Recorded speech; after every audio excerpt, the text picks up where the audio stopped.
Right mid day news breaking చూస్తున్న big breaking అనుకోవచ్చు. Dubai airport పై రెండోసారి దాడి జరిగింది. దీనికి సంబంధించి కూడా డ్రోన్ దాడులు చేస్తోంది. ఇప్పటికే ఒకసారి దాడి చేసిన టైంలో చాలా మటుకు కూడా నష్టం వాటిల్లింది. ఇక 2 డ్రోన్లను కూడా ఎయిర్పోర్ట్లపై దాడి చేశాయి. దీనికి సంబంధించి కూడా మనం బిగ్ డే న్యూస్ బ్రేకింగ్ చూస్తున్నాం. డ్రోన్ దాడిలో 4 గాయాలన్నట్టుగా కూడా తెలుస్తోంది.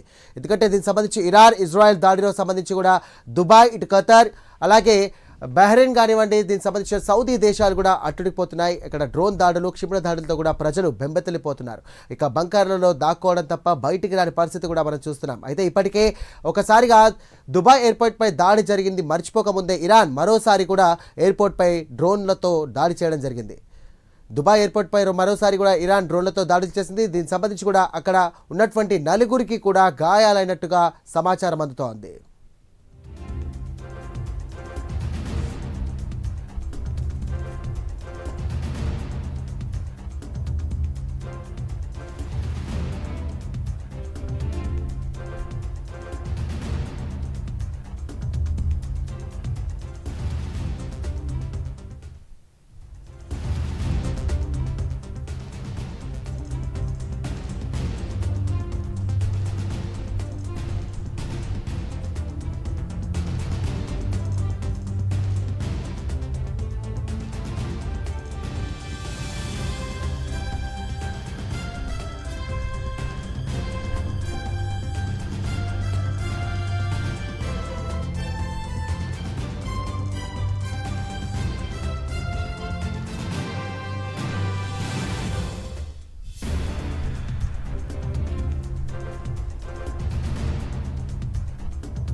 Right mid day news breaking చూస్తున్నాం. దుబాయ్ పై ఎయిర్పోర్ట్ పై కూడా మరోసారి ఇరాన్ దాడులు చేస్తోంది.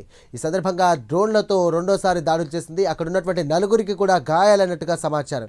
ఇప్పటికే ఓసారి కూడా దుబాయ్ ఎయిర్పోర్ట్ పై దాడి చేసిన ఇరాన్ మరోసారి మర్చిపోకముందే ఇక దుబాయ్ ఎయిర్పోర్ట్ పై మరోసారి దాడి చేసింది. అక్కడ ఉన్నటువంటి 4 కూడా సంబంధించి కూడా గాయాలైనట్టుగా తెలుస్తోంది. ఎందుకంటే ఇరాన్ అలాగే ఇజ్రాయెల్ సంబంధించి కూడా అటు అమెరికాతో పాటు 3 దేశాలకు సంబంధించినటువంటి యుద్ధ వాతావరణం నెలకొంది. డ్రోన్లు మరియు క్షిపణి దాడితో కూడా దుబాయ్, ఖతార్, యుఏఈ, అలాగే సౌదీ, అలాగే సంబంధించినటువంటి ఎడారి దేశాలు కూడా మొత్తం మీద కూడా బెంబెలెత్తిపోతున్నాయి. అక్కడ ఉన్నటువంటి ప్రజలు కూడా ఎంతో సంపన్నమైనటువంటి యొక్క దేశాల్లో కూడా పూర్తిగా కూడా భయభ్రాంతులకు లోనవుతున్నారు. దీనికి సంబంధించి మొత్తం మీద అక్కడ క్షిపణుల దాడులు, అలాగే డ్రోన్ దాడి, అలాగే జాకెట్స్ ఉన్నటువంటి రాకెట్స్ దాడితో కూడా అక్కడ యుద్ధ వాతావరణం బీగలిపోతుంది. దీనికి సంబంధించి కూడా అక్కడ ఉన్నటువంటి ప్రజలు కూడా బంకర్లలో దాచుకొని వారి యొక్క ప్రాణాలను అరచేతిలో పట్టుకొని బతుకుతున్నారు. ఇది మర్చిపోకముందే మరోసారి ఇరాన్ కూడా ఒక అడుగు ముందుకు వేసి దుబాయ్ ఎయిర్పోర్ట్పై మరోసారి కూడా డ్రోన్లతో దాడులు చేస్తోంది.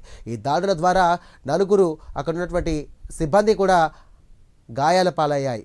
ఇదే అంశానికి సంబంధించి మరిన్ని డీటెయిల్స్ అందించడానికి మా ఇన్పుట్ ఎడిటర్ నరసింహారావు సిద్ధంగా ఉన్నారు. నరసింహారావు, చెప్పండి. దుబాయ్ ఎయిర్పోర్ట్ పై మరొకసారి దాడి జరిగినట్టుగా సమాచారం ఉంటుంది. 2 డ్రోన్లకు సంబంధించినంత వరకు ఈ దాడి జరిగింది. దీంట్లో దాదాపు 4 గాయపడినట్టుగా తెలుస్తుంది. మరొక సమాచారం కూడా మనకు అందుతుంది. ప్రాథమిక సమాచారం ప్రకారం ఈ గాయపడ్డ వారిలో ఒక భారతీయుడు ఉన్నట్టుగా కూడా అనుమానిస్తున్నారు. మొత్తానికి ఈ వారంలో ఇది 2వసారి దుబాయ్ ఎయిర్పోర్ట్ కు సంబంధించినంత వరకు అటాక్ చేసినట్టుగా మనం చెప్పుకోవచ్చు. గత వారం కూడా ఈ రకమైన దాడి జరిగింది. అప్పుడు దాదాపుగా కొన్ని గంటల పాటు పూర్తిగా విమానాల రాకపోకలను కూడా దుబాయ్ ఎయిర్పోర్ట్, ఇంటర్నేషనల్ ఎయిర్పోర్ట్ నుంచి మూసివేసిన పరిస్థితి కనిపించింది. అయితే తాజాగా జరిగిన దాడుల్లో అంత పెద్దగా డ్యామేజ్ జరగలేదు, కానీ కొంత ఇబ్బందికరమైన పరిస్థితి వచ్చినట్టుగా దుబాయ్ కి సంబంధించిన అధికార మీడియా కాసేపటి క్రితం ప్రకటించింది. దాడులకు సంబంధించినంత వరకు కొంత ఫుటేజ్ కూడా మీడియా విడుదల చేసింది. రెగ్యులర్ గా ఈ మధ్య పూర్తిగా దుబాయ్ ఎయిర్పోర్ట్ ను టార్గెట్ గా చేసుకుని కొంత దాడులు జరుగుతున్నట్టుగా అక్కడ ప్రభుత్వం ఆరోపిస్తుంది. ముఖ్యంగా దుబాయ్ కి సంబంధించినంత వరకు ఇంటర్నేషనల్ ఎయిర్పోర్ట్ లో దాదాపు మొత్తం ప్రపంచంలో ఎక్కువ రాకపోకలు జరిగే ఎయిర్పోర్ట్ ఏదైనా ఉంది అంటే అది దుబాయ్ ఎయిర్పోర్ట్ ఒకటిగా మనం చెప్పుకోవాల్సి ఉంటుంది. అలాంటి ఎయిర్పోర్ట్ పై దాడులు చేయడం వల్ల ప్రస్తుతానికి కొంత రాకపోకల వాటికి సంబంధించినంత వరకు కొంత ఇబ్బందికరమైన పరిస్థితి ఉన్నట్టుగానే ప్రస్తుతం మనకు సమాచారం అందుతుంది.